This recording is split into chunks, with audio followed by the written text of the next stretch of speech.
Hello दोस्तों, कैसे हैं आप लोग। दोस्तों, एक समय था जब भारत अखंड भारत हुआ करता था। हाँ दोस्तों, एक समय था जब भारत दुनिया का सबसे बड़ा देश कहा जाता था। जिस अखंड भारत को अखंड बनाने का ख्वाब चाणक्य ने देखा, जिस अखंड भारत को पूरा किया महान सम्राट चंद्रगुप्त मौर्य, जिस अखंड भारत को संभाला सम्राट अशोक, न जाने कई ऐसे राजा जिसने भारत को एक सूत्र में जोड़ने के लिए अपने जीवन को भी दांव पे लगा दिया। मगर दोस्तों, आज अफसोस की बात है कि भारत कई टुकड़ों में बंट चुका है। ना जाने अभी तक भारत के कई हिस्से हो चुके हैं और कई देश बन गए भारत से अलग होकर। दोस्तों, उसी में से एक ऐसा देश जिसके बारे में आज मैं बताने जा रहा हूँ कि वह देश भारत से अलग कैसे हुआ और क्यों, और किसने किया उसे अलग। दोस्तों, मैं बात कर रहा हूँ बांग्लादेश की। साथ ही दोस्तों, हम जानेंगे जो हमारा भारत के एक राज्य पश्चिम बंगाल, जो है तो पूरब में, मगर पश्चिम बंगाल क्यों कहा जाता है, ये भी जानेंगे। तो दोस्तों, ये कहानी शुरू होती है उस समय जब भारत अंग्रेजों के गुलामी के जंजीर में जकड़ा हुआ था। दोस्तों, हमारा भारत देश कई बार गुलाम बना, कई बार आज़ाद हुआ, मगर इस देश में कभी किसी को जीतने नहीं दिया। दोस्तों, जब हमारा भारत गुलामी के जंजीर में जकड़ा हुआ था, तब भारत का व्यायसराय बनकर आता है लॉर्ड कर्जन। दोस्तों, जब अंग्रेजों का व्यायसराय बनकर भारत में कर्जन आता है, तब 1905 ईस्वी में बंगाल का विभाजन कर देता है। अब दोस्तों, आप सबके मन में ये सवाल आता होगा कि बंगाल विभाजन आखिर है क्या और बंगाल विभाजन क्यों किया गया। दोस्तों, ये कहानी शुरू होती है 1905 आते आते बंगाल में राष्ट्रवाद की भावना चरम सीमा पर पहुंच चुका था।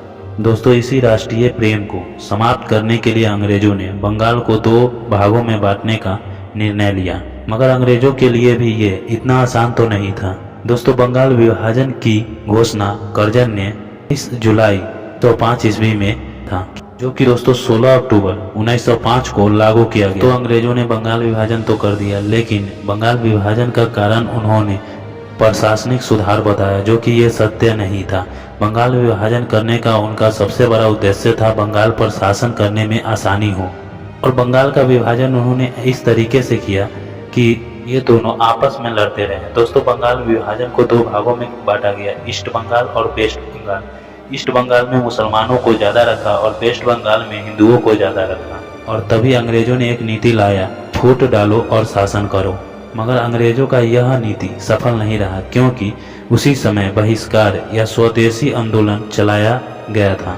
स्वदेशी आंदोलन चलाने का मतलब था कि हम अंग्रेजों का वस्त्र या कोई भी चीज उपयोग न कर अपने स्वदेशी चीजों को उपयोग करें और उसे आगे बढ़ाएं। उस समय बंगाल के सर्वश्रेष्ठ महान पुरुष रविन्द्रनाथ टैगोर थे, जिन्होंने बंगाल विभाजन को रोकने के लिए रक्षाबंधन त्यौहार मनाया, अमार सोनार बंगला लिखा, उन्होंने शोक दिवस भी मनाया।